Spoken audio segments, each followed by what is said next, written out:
Hey everyone, in this video we're going to go over section 5.3, the fundamental theorem of calculus. So diving right in, what's so important about the fundamental theorem of calculus? Why is it so fundamental? The fundamental theorem of calculus establishes a connection between differential and integral calculus. So finally, these two schools of thought, these two uses that calculus was developed for, they are finally connected because of this theorem. And first off, before we dive into the theorem, the first part of the fundamental theorem of calculus deals with functions of this form, where g of x is equal to the integral from a to x of f of t dt, where f is continuous on this closed interval from a to b, where it's continuous on this closed interval from a to b. So what this is saying is g of x is equal to the area underneath the curve of f of t between a and some endpoint. Notice how if we put in a number here, g of x is just equal to a number. But this number that it would be equal to is completely and solely dependent upon the value of x. So let's work with this idea. Let's say g of x is equal to the integral from 0 to x of f of t dt, and let's say that this is the function, this is the function f. This is our t-axis, this is our y-axis. So if f is a function whose graph is shown below, and if g of x is equal to the integral from 0 to x of f of t dt, find the values of the following. So g of 0, if we fill out this equation, g of 0 is equal to the integral from 0 to 0 of f of t dt. And now what this is asking is, how much area is underneath the curve of f in between x is equal to 0 and x is equal to 0? Well, we don't have any width. If we don't have any width, we don't have any area. So the integral from 0 to 0 of f of t dt is equal to 0. In fact, we can generalize that. The integral from a to a of any function f of t dt is equal to 0. Because we don't have any width if we start and stop at the same point. But g of 1, now we have some width. Now we're talking about the area under the curve f of t between t is equal to 0 and t is equal to 1. Well, between t is equal to 0 and t is equal to 1, we have this much area. We have this triangle. The area of this triangle is base times height divided by 2. That's equal to our base of 1 times our height of 2, all divided by 2, which is 1. g of 4, integral from 0 to 4 of f of t dt, is, well, how much area is under the curve between t is equal to 0 and t is equal to 4? Well, we have this area, and we have this area as well.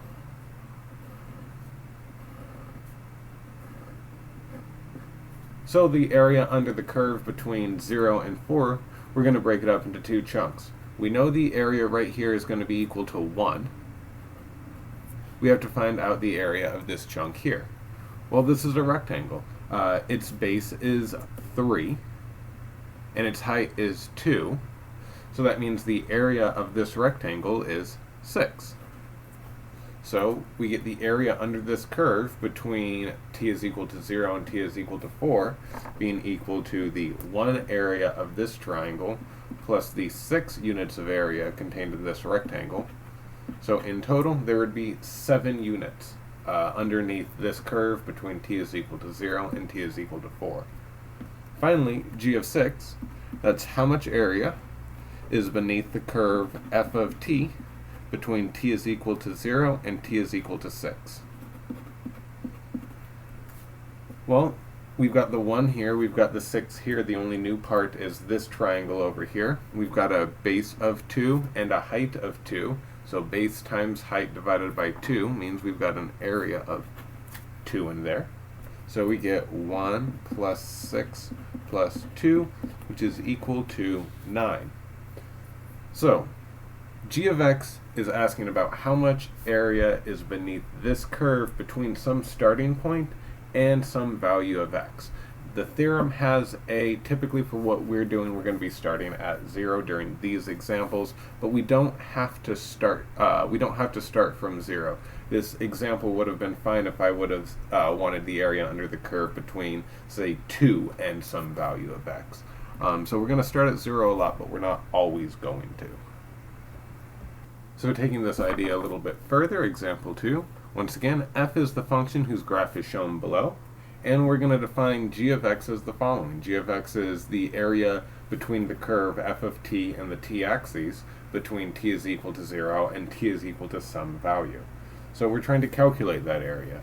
For g of 3, specifically, we're trying to calculate the area between f of t and the t-axis between t is equal to 0 and t is equal to 3. So like before, we're doing this geometrically. Right here, we've got this big triangle. When t is equal to 3, we have this little triangle down here. Starting with this triangle, we've got a base of 2 and a height of 2. 2 times 2 divided by 2 is equal to 2. And we've got an area of 2 up here. Now, over here, we've got another triangle. Its base is 1, its height is 1. So base times height, 1 times 1 divided by 1, divided by 2 is equal to 1/2. So when we go to calculate the area, remember, integrals give us net area.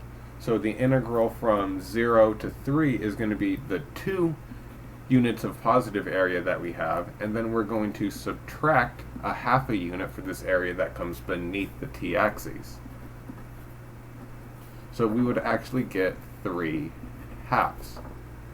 So if we took that further, g of 4, the area between the curve f of t and the t-axis between t is equal to 0 and t is equal to 4, well, now we have 2 units over here and 2 units down here. If you notice, we have 2 units above the t-axis and 2 units beneath the t-axis. So the net area is actually going to be 0 for this problem. So we've got 2 units down here and 2 units up there. So remember, integrals are talking about net area. You subtract the area from beneath the t-axis, and I'll write it as 2 minus 2 equal to 0. We had a positive 2 for the area above the x-axis, and we had a negative 2 for the area beneath the x-axis. So part 1 of the fundamental theorem of calculus says this. If f is continuous on the closed interval from a to b, then the function g defined by g of x is equal to this, the integral from a to x of f of t dt, where x is in between a and b. This function is continuous on the closed interval from a to b, is differentiable on the open interval from a to b, and g prime of x is equal to f of x. This is one of the biggest results of the fundamental theorem of calculus. This is being able to relate integrals and derivatives. Using different notation, this is what we have. We have the derivative of an integral gets us right back to where we started. This is showing that derivatives and integrals are kind of inverses of each other. One takes us one direction, one takes us back. So applying this Leibniz notation to an actual function, that would mean that the derivative with regards to x of the integral from a to x of the square root of 1 plus t squared dt is the square root of 1 plus x squared. Notice how all we're doing is we're dropping, when we're taking derivatives of integrals, we are taking this variable and we're plugging it in. Really, we're taking this variable and plugging it in, and then we're dropping the integral, the differential, and the other differential. But yeah, the big result, fundamental theorem of calculus, is g prime of x is equal to f of x, and it's saying that we can take derivatives of integrals and get back to where we started. However, in this example, when we want to find the derivative with regards to x of the integral from 1 to x to the 4th of the secant of t dt, we need to be careful, because in this problem we're going to wind up using a chain rule.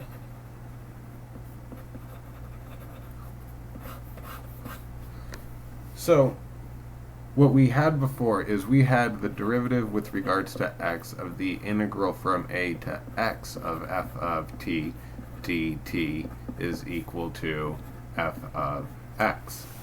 So what it's saying is we just have this single x up here. Notice how we have this x to the fourth. What we're going to do is we're going to let u be equal to x to the fourth. And so what we get is we get the derivative with regards to x of the integral from 1 to u of the secant of t dt. So now what we want to do is we're at, oops, dt, I didn't mean to put that in parentheses. Now we're actually going to take this derivative.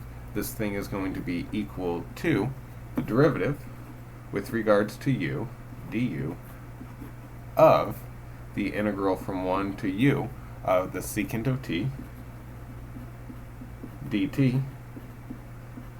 But since u is a function of x, we need a du dx. Perfect. So, applying our theorem, the derivative with regards to u of the integral from 1 to u of secant of t dt is going to be the secant of u times du dx. Well, secant of u du dx is going to be 4x cubed. And finally, we know what u is. It's x to the fourth. 4x cubed. So be careful with your chain rules. We had to use a chain rule because we didn't have just a plain old x up here. We had an x to the fourth. So that's something to be aware of. Our rule specifically deals, or our theorem specifically deals with just an x as our upper limit of integration. So moving on to the second part of the fundamental theorem of calculus. The second part of the fundamental theorem of calculus says this. If f is continuous on this closed interval from a to b, then the integral from a to b of f of x dx is equal to capital F of b minus capital F of a. And this is a time when capitals mean something different than lowercase, because capital F is any antiderivative of f. That is, capital F is a function such that f prime is equal to f. So take a look at what that means. So if we want to integrate from a to b this lowercase f of x dx, we just need to find its antiderivative, and we need to plug in the upper limit of integration, and then from that value we need to subtract the value of the antiderivative evaluated at the lower limit of integration. So let's do an example. I believe this is example 4. Let's integrate 1 to 3 e to the x dx. So we need the antiderivative of e to the x. Well, the derivative of e to the x is just e to the x. So the antiderivative of e to the x is e to the x. So by our theorem, this says this is going to be equal to e evaluated at the upper limit minus e evaluated at the lower limit, which we would just leave as e cubed minus e. You could factor out an e if you wanted to, call it e times e squared minus 1. I would leave it right here. So there's also a little bit of notation that we might use. We might actually write, and by we I'm talking about mathematicians, e to the x dx. You'll see this notation a lot. It's the antiderivative e to the x evaluated at 1 and 3. And that equals to e to the 3 minus e to the 1. So this notation will get used a lot. Sometimes I see e to the x and people use a bracket. That, after time, I eventually figure out what they're trying to talk about.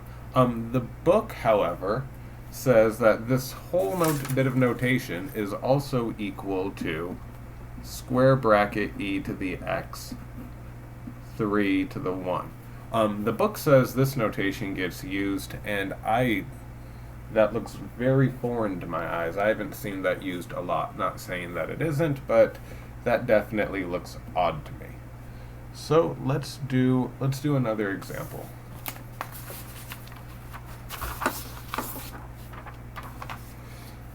So let's do let's find the area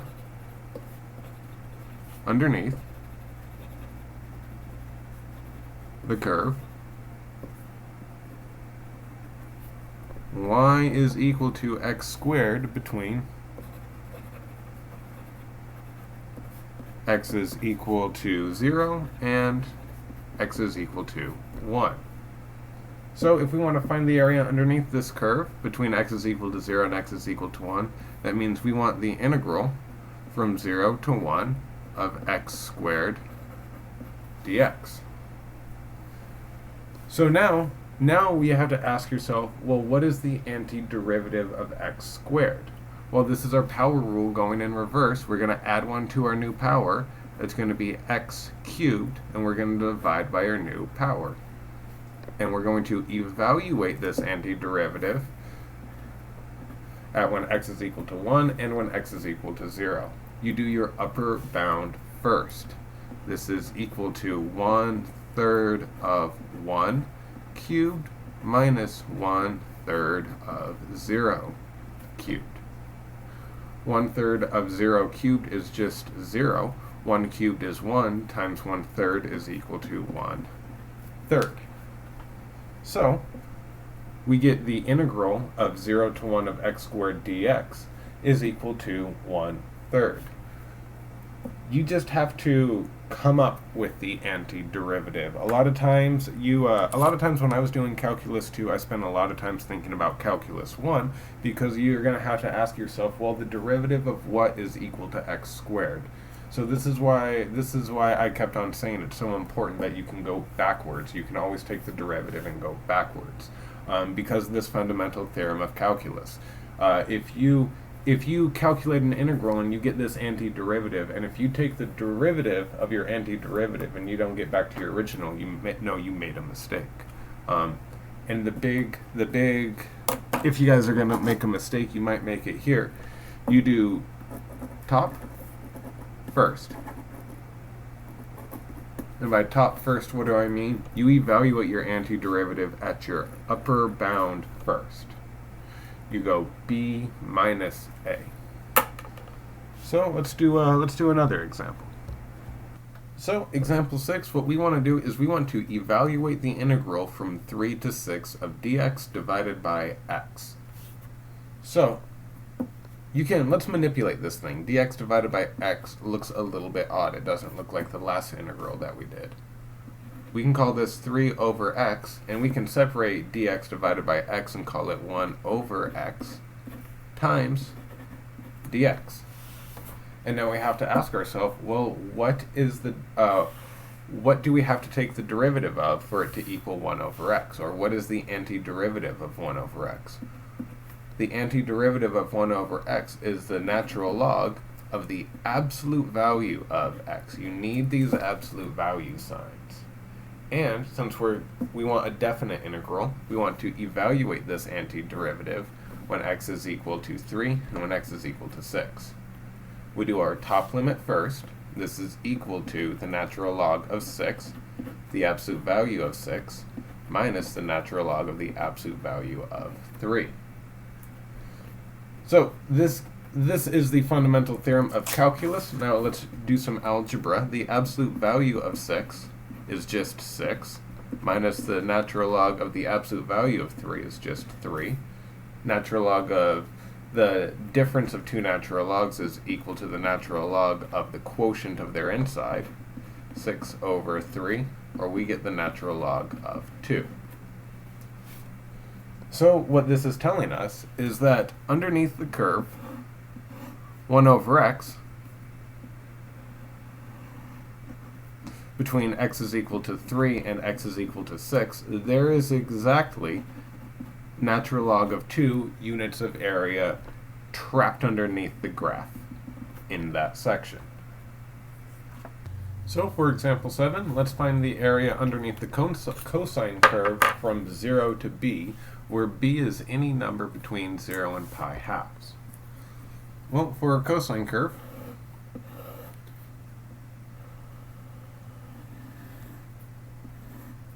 this is our cosine.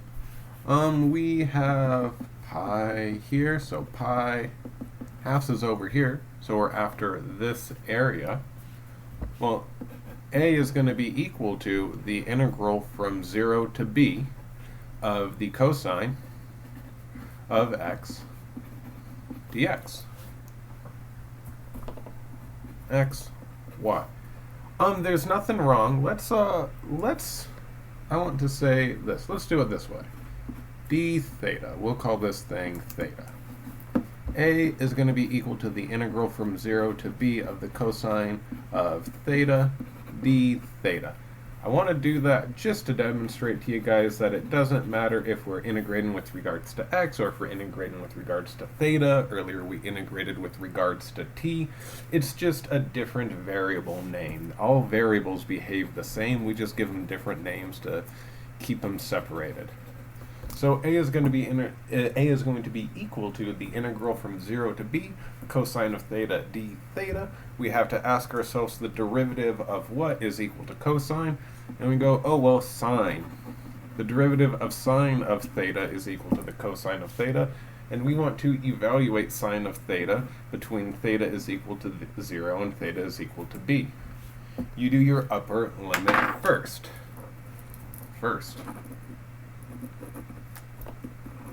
Second, subtract.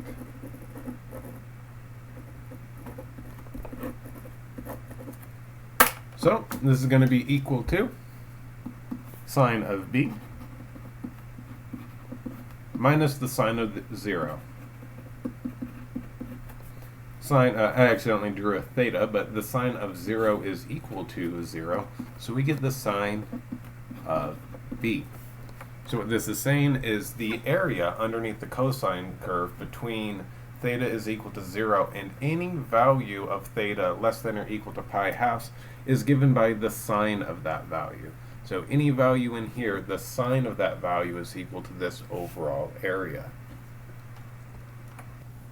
But check out example 8. In example 8, we've got to make an observation here. You can't just always directly apply the fundamental theorem of calculus. I've talked about it before. It's kind of like a white-knuckle approach to mathematics. You get comfortable with the theorem and then you just kind of apply it over and over again. That's at least what I did when I was in calculus. It took me a while to remember kind of the conditions that were required in order to use a theorem. So, going forward, let's just solve this problem like we have been. Well, let's call this is the integral from -1 to 3 of x to the -2 dx.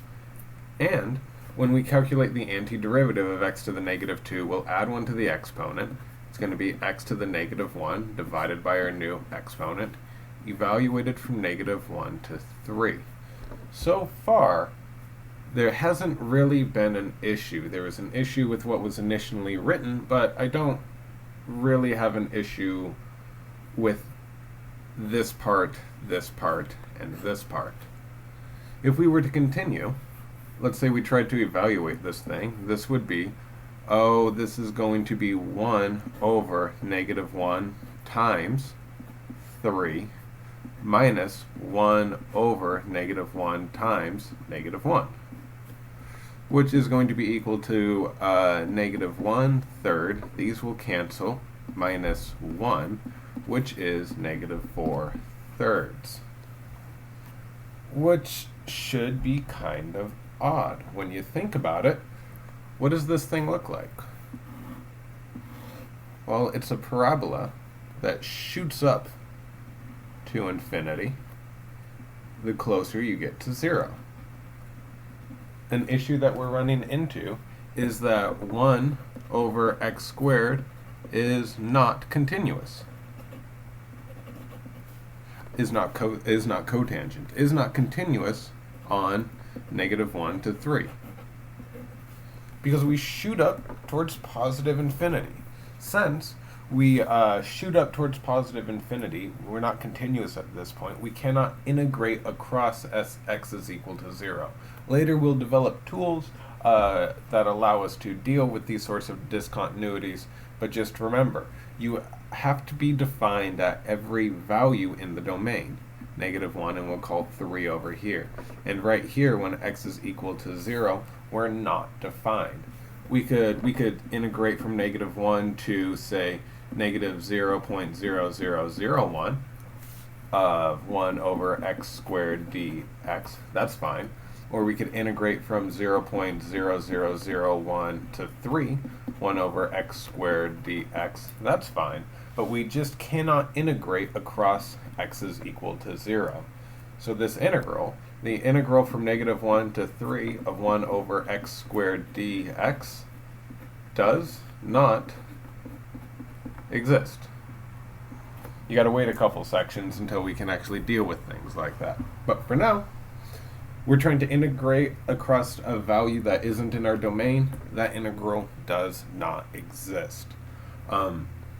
So we would have been able to do that right here. I will say that if we were to put an a and a b and an a and a b and then an a and a b, then I would agree with everything up until this point.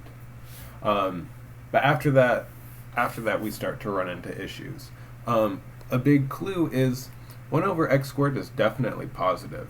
Let me say it this way. It's positive, it's non-negative, it's always above the x-axis. If something always lives above the x-axis, then it shouldn't give us a negative value for area. We only get negative values for area when things live beneath the x-axis. So, your big clue, that minus sign, how are you getting something negative from something that is always positive? So our last thing to do is to combine everything that we've talked about so far to establish this connection between differentiation and integration. The fundamental theorem of calculus in its glory says, suppose that f is continuous on a to b. If g of x is equal to the area beneath the curve of f of t dt between t is equal to a and t is equal to x, then the derivative of g is equal to f. So what this does right here is this gives us a way of coming up with these antiderivatives, coming up with these sorts of functions. When we're trying to solve these problems, we're trying to come up with some function whose derivative is equal to that thing. So 1 really gives us a means of using this antiderivative for the purpose of integration. What part 2 is telling us is it's allowing us to actually evaluate these things, how to get a number. So instead of just getting a number out of, or just a function, we're trying to actually get a number, how much area is underneath the curve. So what it's saying is the area between this curve and these endpoints is equal to the antiderivative evaluated at the furthest away endpoint minus the antiderivative evaluated at the nearest endpoint. So using antiderivatives, you don't really come up with an antiderivative. You don't really come up with an integral. You kind of have to roll through the derivatives you know in your mind and ask yourself, what do I have to take the derivative of in order to get this thing? These take practice. This is what Calculus 2 is. You're going to have an entire semester of practice. So for homework, go off and do 19 through 43 odd. This is the last bit of material that'll be on the final. But 5.3 will be on the final. Try these out and send me an email if you get stuck. And like I said, think of your antiderivatives. There are, I don't want to say this, with where you're at now, there aren't really any little formulas you can use to help come up with an antiderivative. There'll be things later on that you can use to help you perform integration, but coming up with derivatives is a lot more like spinning a crank. You're plug and chugging when you're calculating derivatives. You're using that product rule, that chain rule, that quotient rule, and you're turning a crank and you're cranking out a derivative. Integration, you have to stop for a second and think a little bit more. You have to ask yourself, well, what did I have to input to this machine in order to get this sort of output? So this is definitely more sit and think sorts of homework as compared to sit and crunch out a number, if that makes sense. So like I said, this stuff will be on the final. I'm not going to throw you anything terribly hard from your homework. But if I ask you to integrate from 1 to 4, let's say x cubed minus 2x plus 3 dx, I want you guys to be able to go, well, the antiderivative of x cubed is 1/4 of x to the 4th minus 2/3 of x, minus is equal to 1/4 of x to the 4th minus, we're going to add 1 to our exponent, so minus x squared plus 3x evaluated from 1 to 4. So our antiderivative, you should be able to stop at this point and go back. Derivative of 1/4 x to the 4th, that's x cubed. Cool. Derivative of negative x squared, that's negative 2x. Perfect. Derivative of 3x, that's 3. Perfect. It was actually going backwards in my mind that told me I messed up right there. You can always stop and you can check. You have a little check at this stage. So once we have this antiderivative, this is going to be equal to 1/4 of 4th to the 4th minus 4 squared plus 3 times 4 minus 1/4 of 1 to the 4th minus 1 squared plus 3 times 1. I really recommend you put parentheses around when you subtract your antiderivative evaluated at your lower bound. Oh, that's actually going to be 4 cubed minus 4 squared plus 12 minus 1/4 minus 1 plus 3. So you would calculate, I believe that's 64 minus 16 plus 12 minus 1/4 plus 1 minus 3, and you would get a number out of there. But I want you guys to be able to go from integral and dx to evaluated to a number. All Calc 2 is going to be your techniques. All you're doing for your final is proving to me that you understand this notation and can use it for simple sorts of integrals. Think polynomials, think trigonometric functions. I will not have you integrate, you will not do any inverse trig integration. You won't do any hyperbolic trig integration on my final. The only things I will ask you to integrate are polynomials